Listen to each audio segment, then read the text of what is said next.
Walk one into a show ring and the crowd sees pom-pom, a sculptured mane, and a haircut that looks like it cost more than the leash. Almost nobody watching sees a working animal at all. They see a fashion statement on four legs. The breed people reach for is shorthand whenever they want to describe something soft, pampered, or absurdly high maintenance. Even the breed's own marketing leans into that image now. All elegance and no edge. A dog seemingly engineered for the show ring, rather than for anything resembling real work. The actual history underneath that haircut tells a completely different story. A dog built in cold water and harsh climate to retrieve large, sometimes wounded waterfowl for hours at a time, wearing a coat that was never about vanity at all. Almost everything about this breed's modern reputation is a costume, and the dog wearing it used to do real demanding work before anyone ever picked up a pair of grooming shears for a competition. First, the name that gives away the country everyone gets wrong. Most people assume this breed is French, and the breed even carries the nickname French Poodle in casual conversation, a label so common that most owners never think to question it. The actual name traces back to German, from the word pudeln, meaning to splash around in water. The breed's earliest documented role was as a water retriever in German-speaking regions of Central Europe, working alongside hunters to fetch ducks and other waterfowl shot down over lakes, marshes, and rivers. France adopted the breed enthusiastically later, especially among nobility and traveling performers, and that adoption is so thorough in popular memory that it buried the dog's actual German working origins almost completely. Second, the haircut that is actually a piece of survival equipment.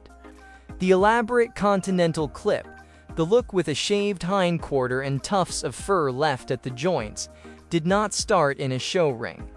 Hunters shaved the hindquarters of their working poodles, specifically to reduce drag and water resistance, while swimming long distances to retrieve downed birds, since wet fur on the hind legs and rear added significant weight and slowed the dog down on a long retrieve.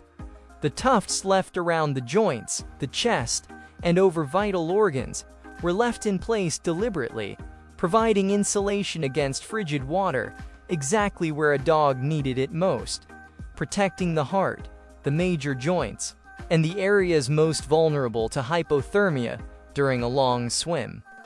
What looks like vanity at a dog show was, for centuries, a hunter's practical haircut, designed entirely around keeping a working dog alive and functional in water cold enough to kill an unprotected animal within minutes. Third, the job itself, which was nothing like a leisurely swim. Waterfowl hunting in cold European lakes and marshes meant retrieving birds that were sometimes only wounded, not dead, requiring a dog willing to grab and subdue an angry, struggling animal in open water while fighting current, reeds, and its own dropping body temperature. Hunts could last for hours in conditions that would put most dogs at serious risk of hypothermia, and a poodle's job was to keep working through all of it, swim after swim, retrieve after retrieve, without complaint and without quitting. A single hunting outing might require dozens of individual retrieves across an entire day, each one demanding the dog re-enter water cold enough to numb its own limbs within minutes, surface with a bird sometimes still fighting back, and swim the entire distance home again before the next bird even hit the water. This was not gentle, recreational fetch.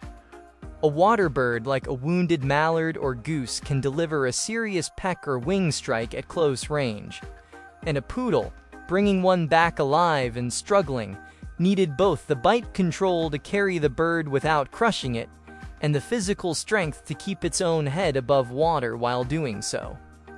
The breed's job, in other words, demanded the same kind of combined gentleness and toughness people now associate almost exclusively with breeds like the Golden Retriever, decades before that breed even existed in its modern form. Fourth, a coat built specifically to survive that job.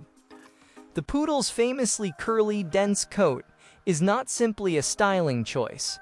The tight curls trap less water against the skin than a straight coat would, and dries significantly faster once the dog leaves the water, reducing the amount of time spent cold and soaked between retrieves.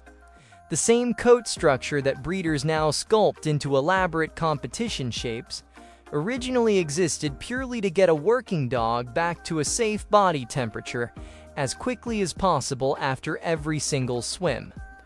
That same dense, low-shedding coat is also the reason the breed later became popular among people seeking a dog that produces less loose hair and dander around the home, a side effect of cold water survival engineering that nobody designing the breed originally cared about at all. Groomers eventually gave the working clip a name almost as theatrical as the haircut itself: the lion clip, a direct nod to the way a shaved hindquarter and a full mane-like mass of fur around the chest and head made a working poodle resemble a small, soaked lion climbing out of the water. The modern, heavily sculptured version seen in competition rings today descends from that practical lion clip, exaggerated over generations of show grooming into something considerably more elaborate than any working hunter ever needed in the field. Fifth, the part of the story that is real but deserves real caution before you repeat it. Several historical accounts describe standard poodles, the original, larger working size of the breed, serving European armies in earlier centuries in supporting roles, as messenger dogs carrying communications between positions, as sentry dogs guarding camps at night, and in some accounts as casualty-finding dogs, working alongside early field medical units.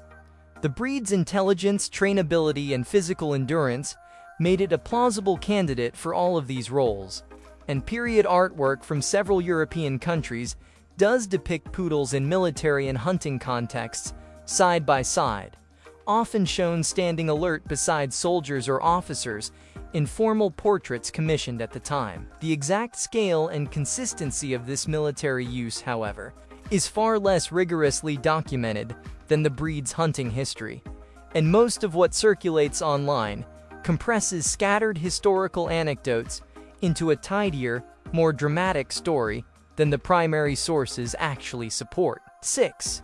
The brain behind the haircut. Canine intelligence researchers who rank breeds by trainability and problem-solving consistently place the poodle at or near the very top of the list, frequently second only to the border collie. That ranking is not a coincidence layered on top of the breed's history. A dog expected to retrieve specific birds on command, navigate difficult water conditions, and work closely alongside a hunter for hours needed real cognitive flexibility, not just obedience. The same intelligence that made the breed an effective hunting partner is exactly what later made it irresistible to circus trainers and traveling performers across Europe, who built entire acts around a dog capable of learning dozens of distinct tricks and cues, further cementing the breed's reputation as an entertainer long after its hunting resume started fading from public memory. Traveling circuses in the 18th and 19th centuries frequently featured poodles trained to walk on their hind legs, jump through hoops, and perform coordinated routines with handlers, acts that depended entirely on the same rapid learning intelligence the breed had spent generations developing for far less glamorous work in freezing water. Audiences who paid to watch a poodle perform tricks under bright lights had almost no way of knowing they were watching the descendant of a dog bred to retrieve gunshot waterfowl from a half-frozen marsh. And the breed itself transitioned from one stage to the other with a kind of cognitive flexibility that very few working breeds of its era could have matched. 7th, the split that changed everything. The standard poodle, the original working size, stands well over 1.5 feet tall at the shoulder and retains real physical robustness. Breeders eventually develop smaller miniature and toy versions of the same breed, selecting almost entirely for size reduction and a companionable, lap-friendly temperament, with little regard for the swimming endurance or retrieving drive that defined the original dog. A toy poodle today shares its ancestry and its intelligence with a working water retriever, but almost none of the physical job that intelligence originally evolved to support. The breed split, in effect, into two different animals wearing the same name. One still recognizably built for cold water and long retrieves, and one bred almost entirely to sit comfortably in a lap. The timeline of that split matters too. Breed historians generally place the development of the smaller varieties in the 18th and 19th centuries, as the breed's popularity among European nobility and city dwellers grew far faster than the demand for actual hunting dogs. People wanted the breed's famous intelligence and elegant look, in a size that fit comfortably in an apartment or a carriage, and breeders responded the way breeders almost always respond to demand, by selecting for size first and worrying about the original working traits considerably less. The standard poodle that still resembles the working original survived largely because hunting communities kept breeding for function, even while fashionable society was busy shrinking the breed down for entirely different reasons. Eighth, the reframe worth remembering at the next dog show. That elaborate clip people laugh at is not the breed performing vanity. It is a costume built from a survival tool, kept alive by groomers and show standards long after the original hunts stopped happening, the same way a military uniform's specific cut might survive decades after the battlefield conditions that originally demanded it. The dog standing still for hours of brushing and shaping at a competition descends directly from one that used to fight cold water and wounded birds for a living. And the haircut on display is, underneath all the styling, still shaped exactly the way a hunter once needed it to be. Every shaved patch and every tuft of fur left untouched on a competition poodle still traces back to a single practical question a cold, exhausted hunter once had to answer correctly.